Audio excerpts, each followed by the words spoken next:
सुल्तानपुर में 28 अगस्त को 1.5 करोड़ की डकैती के मामले में एक आरोपी मंगेश यादव को पुलिस ने मुठभेड़ के दौरान मार गिराया था।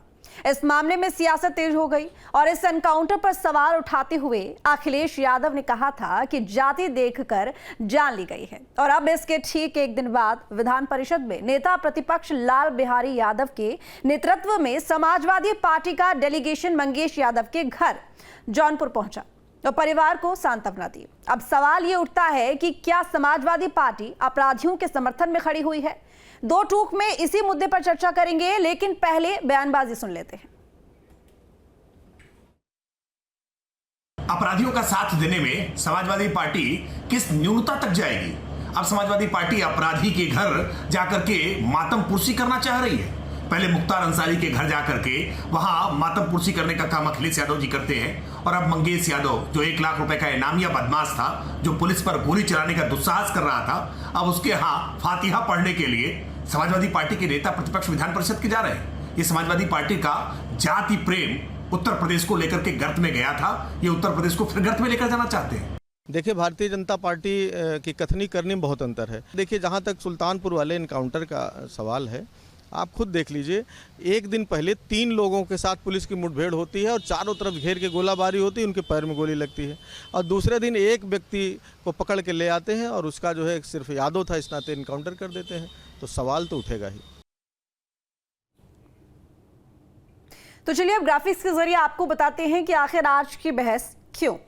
उपचुनाव से पहले जाति पर कलेश हो रहे हैं, एनकाउंटर को हत्या बता रहे हैं अखिलेश यादव। एनकाउंटर पर जारी है कलेश और जाति देखकर मारा गया मंगेश, ये तमाम तरह के सवाल उठ रहे हैं। अखिलेश को अपराधी में भी वोट दिखाई देता है, जनता के भरोसे पर ये चोट है।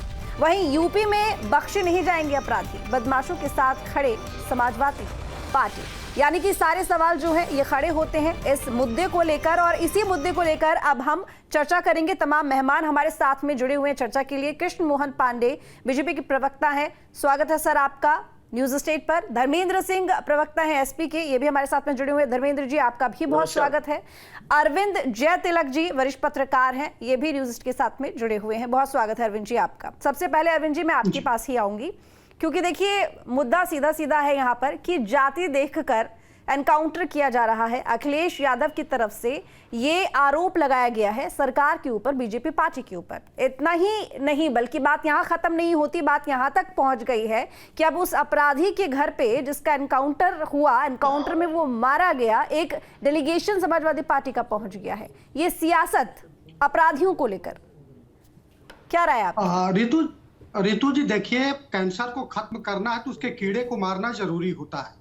योगी सरकार अगर अपराधियों के खिलाफ सख्त कार्रवाई कर रही है, उसके अधिकारी जो है अगर एनकाउंटर कर रहे हैं जो समाजद्रोही हैं, तो यह नितांत आवश्यक है। लेकिन यह दुर्भाग्यपूर्ण है, वो कहते हैं ना कि राजनीति मौके की मोहताज होती है। अब देखिए, जो मेरे पास आंकड़ा है, मार्च 2017 में जब योगी सरकार आई और जो है अप्रैल 2023 तक लगभग 183 एनकाउंटर हुए हैं। जाति की जो ये लोग बात कर रहे हैं, मैं उस आंकड़े को देखा तो उसमें 18 ब्राह्मण हैं, 16 ठाकुर हैं और 14 यादव हैं। ये लोग कहते हैं कि योगी जी अपने जाति के लोगों को छोड़ देते हैं, बख्श देते हैं।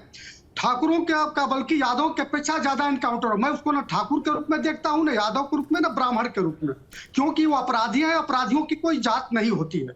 रितु जी, आपको याद होगा 2012 विधानसभा चुनाव के समय जब टिकट का वितरण हो रहा था, उस समय समाजवादी पार्टी ने जब जो है मुख्तार अंसारी, डीपी यादव को टिकट दिया था, तो अखिलेश जी जो है उसका विरोध किए थे, उनकी बड़ी सराहना हुई थी।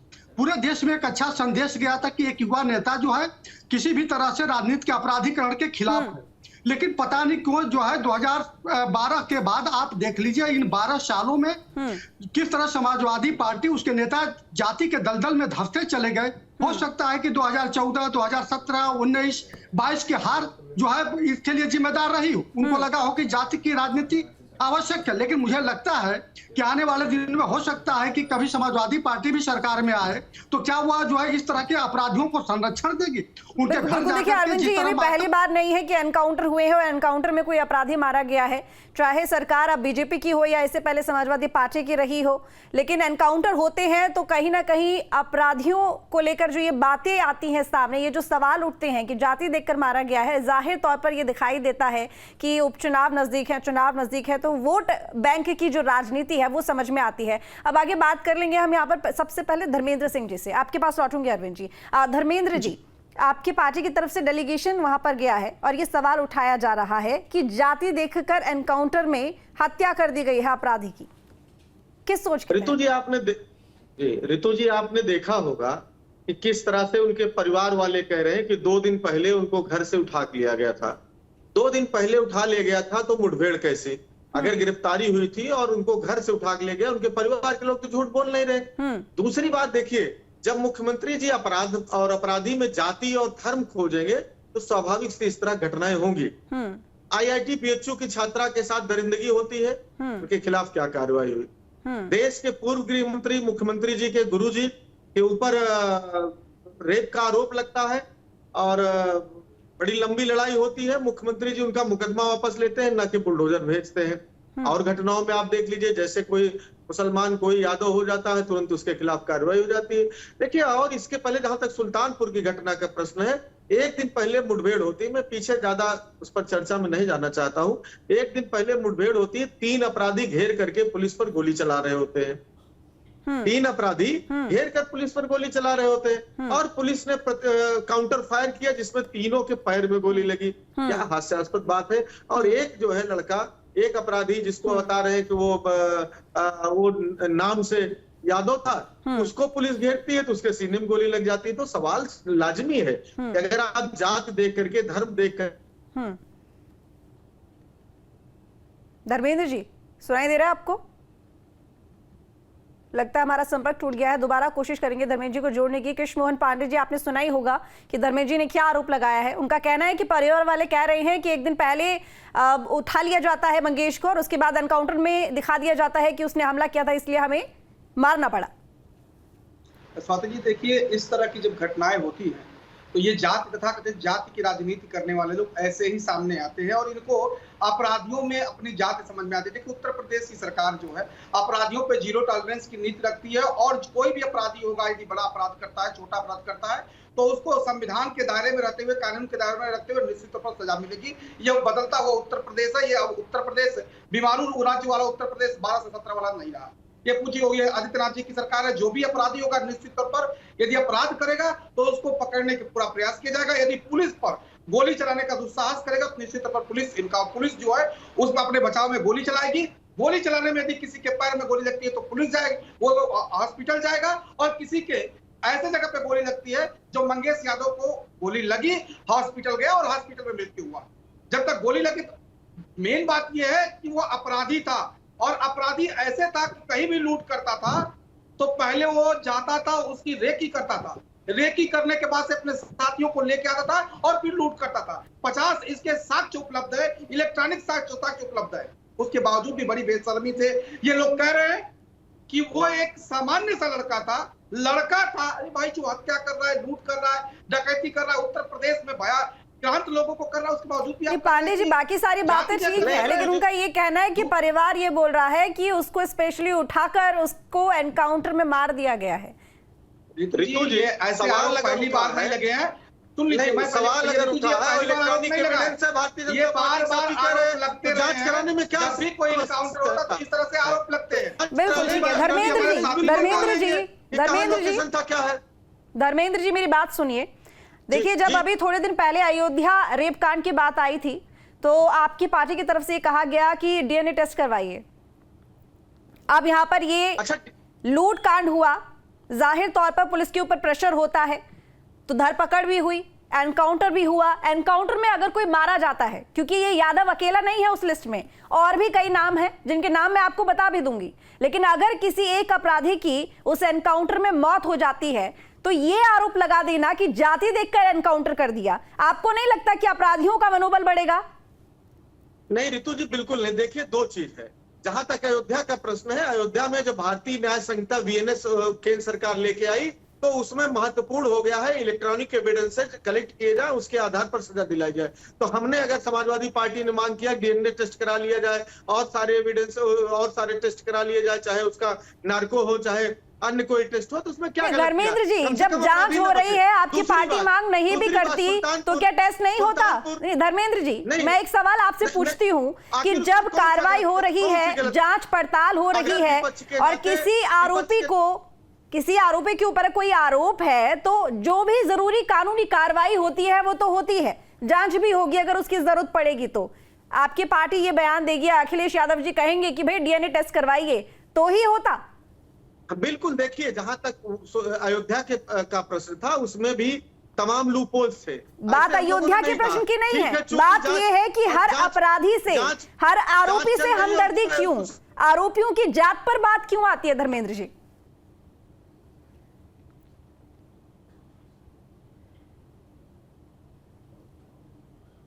मेरी आवाज सुन रहे हैं आप धर्मेंद्र जी? लगता है हमारा फिर से संपर्क टूट गया है, दोबारा कोशिश करेंगे हम संपर्क जोड़ने की। अरविंद जी भी हमारे साथ में मौजूद हैं। अरविंद जी देखिए, पिछले कुछ मामले अगर हम लगातार देख लें, यहाँ पर अखिलेश यादव जी की तरफ से कई बार ये सोशल मीडिया प्लेटफॉर्म एक्स के जरिए आरोप लगाए गए हैं कि जो यहाँ पर बीजेपी पार्टी है वो जाति की राजनीति करती है।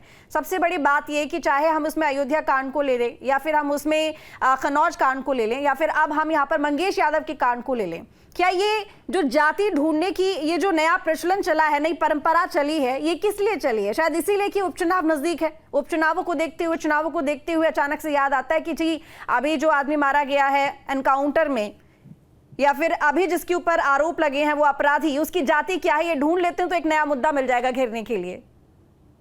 बिल्कुल ऋतु जी, आप सही कह रही है। देखिए बहुत ये दुर्भाग्यपूर्ण है, नहीं भूलना चाहिए कि जो एनकाउंटर होते हैं उसमें अब तक लगभग 1.5 दर्जन पुलिस के जवान भी जो है शहीद हो चुके हैं।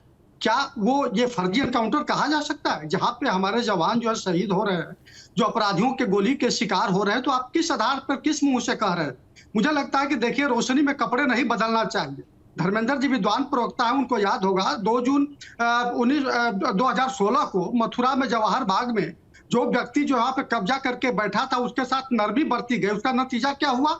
वहां पे जो है फिर जब पुलिस जो है उसके खिलाफ कार्रवाई की तो 24 लोगों की जान चली गई और उसमें जो है एसएसपी मुकुल द्विवेदी की हत्या हो गई। यही जो है कुंडा में जो है 2 जून 2013 को नरमी बरती गई और इंस्पेक्टर जियाउल हक की हत्या हो गई। तो आप क्या कहेंगे कि आपकी सरकार में देख करके जो है जातियों के हिसाब से एनकाउंटर किए गए या अपराध हुए? मुझे लगता है कि सारी चीजें बेमानी है।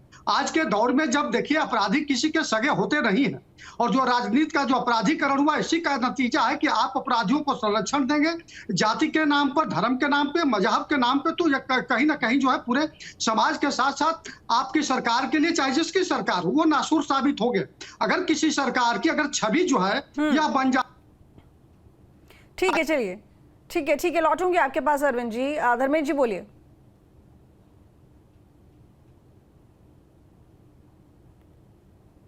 मेरी आवाज मिल रही है आपको धर्मेंद्र जी?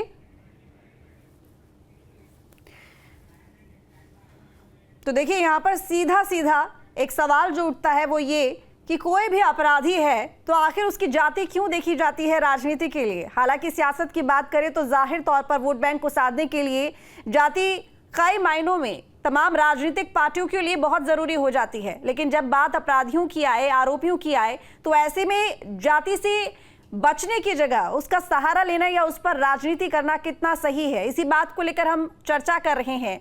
लेकिन सबसे बड़ी बात यह है कि पिछले कुछ दिनों से जितने भी मामले सामने आए हैं इस तरह की वारदातों के, उनमें लगातार समाजवादी पार्टी की तरफ से ये सवाल उठाए जा रहे हैं, ये आरोप लगाए जा रहे हैं कि जाति देखकर कार्रवाई की जा रही है। तो देखिए कई सवाल हैं जो कि इस मामले में खड़े होते हैं। उपचुनाव से पहले जाति पर कलेश, एनकाउंटर को हत्या बताया अखिलेश। जाहिर तौर पर उपचुनाव आने वाले हैं तो ऐसे में जाति ढूंढने की जो ये परंपरा है, ये जो तैयारी है, ये शुरू हो गई है। एनकाउंटर पर ये कलेश लगातार हो रहा है और जाति देखकर ही मुद्दे उठाए जा रहे हैं। अखिलेश को अपराधी में वोट बैंक नजर आ रहा है, शायद इसी वजह से जनता को अपने पाले में करने की जो तैयारी है उपचुनाव से पहले वो चल रही है। तो यूपी में अपराधी बख्शे नहीं जाएंगे। मुख्यमंत्री योगी आदित्यनाथ कई बार ये बात कह चुके हैं और बदमाशों के साथ में समाजवादी पार्टी खड़ी हुई नजर आ रही है। जिस तरीके से वो पिछले कुछ दिनों से लगातार बयान दे रही है। और अभी हाल ही में जो डेलीगेशन पहुंचा है मंगेश यादव के घर में, वो भी कई तरह के सवाल खड़े करता है। तो कृष्ण मोहन पांडे जी, मैं आपके पास में आती हूँ। हालांकि देखिए, बातें तो कई हैं, सवाल भी कई हैं, लेकिन ये जो बात आती है कि जाति देखकर आखिर क्यों कार्रवाई हो रही है। पिछले कुछ दिनों पहले मुख्यमंत्री योगी आदित्यनाथ जब सदन में लखनऊ कांड को लेकर बात कर रहे थे, छेड़छाड़ मामले को लेकर, तो उन्होंने 2 नाम गिनवा दिए थे। उसमें एक नाम मुस्लिम का था, एक नाम यादव का था। तो सीधे यही बात सामने आ गई कि आखिर मुख्यमंत्री योगी आदित्यनाथ ने इतनी लंबी लिस्ट में से ये 2 ही नाम क्यों उठाए हैं? जहां तक बात है कि 2 ही नाम क्यों उठाए, जो नाम सामने दिख गया उसको उन्होंने बोला, परंतु ये दृष्टि से नहीं बोला कि हम इस जाति विशेष की नाम बता रहे हैं। जो भी अपराधी होगा, गलत काम करेगा, निश्चित तौर पर उसको सजा दी जाएगी। ये उत्तर प्रदेश की सरकार, ये बापू योगी आदित्यनाथ की सरकार है। दूसरा विषय, हमारे साथी कह रहे थे कि बीएचयू की घटना के लोगों को भारतीय जनता पार्टी ने छोड़ दिया। साफ पढ़ के आया कीजिए, कम से कम इतना विद्वान प्रवक्ता है, कम से कम इतना ध्यान रखिए कि उनको न्यायालय ने छोड़ा है, और न्यायालय ने छोड़ा है तो निश्चित तौर पर हम भारतीय जनता पार्टी का काम है अपराधियों को जेल भेजना, न्यायालय के समक्ष प्रस्तुत करना, उनको छोड़ना और जेल रखना, ये न्यायालय का काम है। परंतु हमने भेजा तुरंत जेल। यही तो हम कह रहे हैं, क्या मैं नाम के बीच में मत बोला कीजिए, ऐसा नहीं कि बैठोगी, ये आप बोलेंगे तो मैं शांत रहूंगा, और मैं बोलूंगा आप बोलेंगे। शांत रहिए। गाजीपुर में मिश्रा एक एक करके बात कीजिए, एक एक करके बात कीजिए। आप दोनों साथ में बोलेंगे तो समझ में नहीं आएगा। कृष्ण मोहन जी, अपनी बात पूरी कीजिए। धर्मेंद्र जी, मैं आपको भी मौका दूंगी और लगातार मौका दे भी रही हूँ। थोड़ी शांति रखिए, उसके बाद आपके पास आती हूँ। बोलिए कृष्ण जी। ऋतु जी, हमने कुछ लोगों पर आरोप लगा बीएचयू कांड पर, हमने उनको गिरफ्तार करके जेल भेज दिया। परंतु ऋतु जी, स्मृति मिश्रा नाम की लड़की गाजीपुर की, उसके साथ रेप हुआ, हत्या हो गई, और जिन पे आरोप लगा अगले दिन अखिलेश जी के साथ फोटो आया, एफआईआर तक नहीं हुई। ये बात करते हैं अपराधियों की। मैं बताता हूँ, बदायूं कांड में, बदायूं जिले में, जहां पे की बिटिया की हत्या, रेप हुआ और हत्या हुई, और मुख्यमंत्री के साथ घूमता रहा आरोपी, एफआईआर तक नहीं हुई। और इन्होंने बात की कि ब्रिजभूषण शरण सिंह पे 354 का मुकदमा दर्ज हुआ था, जिसकी सजा 7 साल से कम होती है।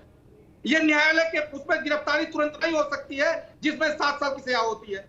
7 साल से कम है तो निश्चित तौर पर पुलिस के सामने जाते हैं, एफआईआर होती है, पुलिस के सामने पूछताछ होती है, और पुलिस तो उनको चाहे तो छोड़ सकती है, पुलिस चाहे तो उनको गिरफ्तार कर सकती है, परंतु 7 साल से कम की सजा में गिरफ्तारी नहीं हो सकती है।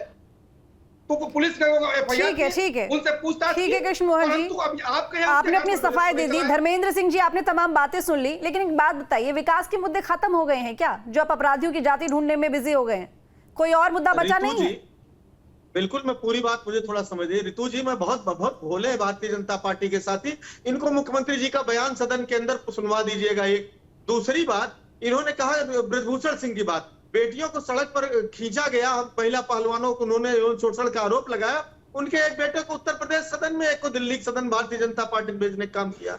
दूसरी बात, बड़ी भोलेपन से कह रहे जेल भेज देना, बाकी न्यायालय का काम है। आईआईटी दिल्ली के इनके पदाधिकारी, भारतीय जनता पार्टी का आईटी सेल के वर्कर्स बेटी के साथ दरिंदगी करते हैं और महीनों प्रचार कर रहे होते हैं, बड़े मुश्किल से जेल जाते हैं, कोई कार्रवाई नहीं हुई, और ऐसी व्यवस्था किया उन्होंने को जेल से छूट के बाहर चले आए। हाथरस में इन्होंने क्या किया, कठुआ के रेपिस्टों को माला पहनाने वाले दूसरे को ज्ञान दे रहे हैं।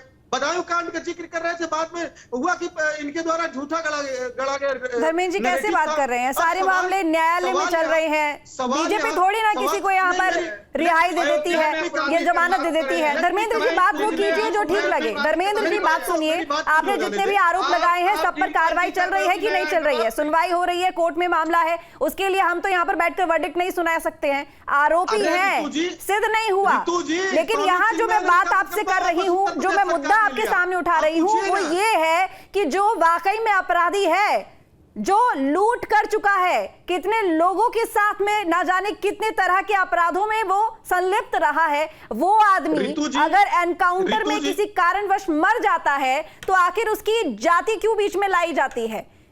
अच्छा ऋतु जी, 2-3 बातें हैं, आप जवाब दीजिएगा। क्या ये देश न्यायपालिका की जरूरत है कि नहीं? आप सीधे ऑन स्पॉट कानून को आप मेरे सवालों का जवाब दीजिए धर्मेंद्र जी। क्या एनकाउंटर आपकी जब पार्टी की सरकार थी, आप सत्ता में थे, तो नहीं होते थे? होते थे कि नहीं होते थे? ये पुलिस वाले परिवार कह रहा है, पुलिस वाले की ड्यूटी करते हैं, उसमें गोली चलाते हैं, और उसके बाद से दोनों नैरेटिव मत गढ़िए। एक इनकाउंटर और इनकाउंटर में आपने समझिए। और दूसरी बात, जाति के वहाँ नाम पर लूट हुई, नैरेटिव आप कर रहे हैं। सुल्तानपुर में लूट हुई, व्यापारी को उसका माल मिला। अब बताइए विकास किसने दुबे आया? की जाति तो व्यापारी आपने को नहीं माल मिल पूछी। गया। विकास अरे दुबे के विकास लिए दुबे आपके को यहाँ लिए। से कोई डेलीगेशन नहीं पहुंचा कि विकास दुबे जी पंडित जी हैं। चलिए वहां भी पहुंच जाते हैं। उनका एनकाउंटर फेक था कि नहीं था, क्या था, उसके लिए तो आप आपके यहाँ से भारतीय कोई जनता सवाल पार्टी नहीं के उठा, ट्रैक पे मत डेलीगेशन फंसिए नहीं जी। पहुंचा। आप आपको सुनिए। याद आई है तो मंगेश यादव की याद आई है धर्मेंद्र जी? नहीं, आप इनसे ये पूछिए सुल्तानपुर में जो लूट तो हुई, अपराधी पीड़ित जिला व्यापारी चलाता को है। उसका माल चलिए मिला। ठीक है, ठीक है ये कृष्ण बताने मोहन आती जी, है। समय कम है, आप इनसे बोलिए। पूछिए, इनसे पूछिए कि जो व्यापारी से लूट हुई, जो पीड़ित व्यापारी है, उसका माल उसको मिला। इन्होंने तो पीठ ठोक लिया, इनकाउंटर कर दिया, जेल भेज दिया। क्या 15 उसको किलो उसका माल मिला? चांदी बरामद हुई क्या है, भी पड़ी नहीं। है। मैं गया था, उसने 15 कहा, किलो हमारा चांदी 1% बरामद हुई नहीं है। मिला। अदर 50,000 रुपए बरामद हुए हैं। अरे उसका करोड़ों का माल गया, आप 15,000 रुपए, 50,000 रुपए की बात करते हो, सर नहीं आती। 15 उसका किलो नाम चांदी देखिए, बरामद हुए हैं। व्यापारी पूरा का बोल रहा हूँ, था। 15 उसने किलो कहा, चांदी 5% बरामद हुई भी है। नहीं हुआ। और बाकी अगर सामान अस्सी भी लोग बरामद पकड़ होगा। जाएंगे तो पूरे का ये अच्छा समाजवादी ठीक है पार्टी कृष्ण को मोहन जी, नहीं एक कि बात आप यहाँ पर अपने ये बात बताइए करिए। कि बार बार आखिर क्यों एनकाउंटर्स को लेकर सवाल उठ जाते हैं कि ये फेक है, चाहे वो अतीक अहमद की बात रही हो या फिर अब मंगेश यादव की बात हो या इससे पहले विकास दुबे की बात हो। ये सिर्फ समाजवादी पार्टी की तरफ से मैं इस बार की बात नहीं कर रही हूँ या सवालों की बात नहीं कर रही हूँ। आखिर एनकाउंटर्स को लेकर बार बार सवाल क्यों खड़े हो जाते हैं? कृष्ण मोहन जी। ऋतु जी देखिए, पुनः स्पष्ट करता हूं कि समाजवादी पार्टी कोई भी अपराधी हो, यदि उसका एनकाउंटर होता है, उसको जेल भेजा जाता है, यदि उस पर कार्रवाई होती है तो सर्वाधिक दर्द इनको होता है, क्योंकि अपराधियों का, उन बलात्कारियों का, भ्रष्टाचारियों का जो कहीं ना कहीं कनेक्शन समाजवादी पार्टी से होता है। चाहे वो अयोध्या कांड रहा हो, वो मैनपुरी कांड रहा हो, वो गाजीपुर कांड रहा हो या फिर मऊ का कांड रहा हो। कोई ऐसा अपराधी नहीं जिस पर कार्रवाई हुई हो, जिसमें समाजवादी पार्टी का पदाधिकारी रहा हो, समाजवादी पार्टी का वो कार्यकर्ता न रहा हो या कहीं ना कहीं समाजवादी पार्टी के नेताओं से कनेक्शन है। उत्तर प्रदेश में अपराध है तो उसमें समाजवादी पार्टी का हस्तक्षेप है, समाजवादी पार्टी के कार्यकर्ता उसमें सम्मिलित है। और आज जब उत्तर प्रदेश से अपराध समाप्त हो रहा है तो चलिए ठीक है, आप तीनों का बहुत शुक्रिया अपना कीमती वक्त देने के लिए। न्यूज नेशन अब व्हाट्सएप पर खबरों की ताजा अपडेट के लिए न्यूज नेशन के इस QR कोड को स्कैन करें।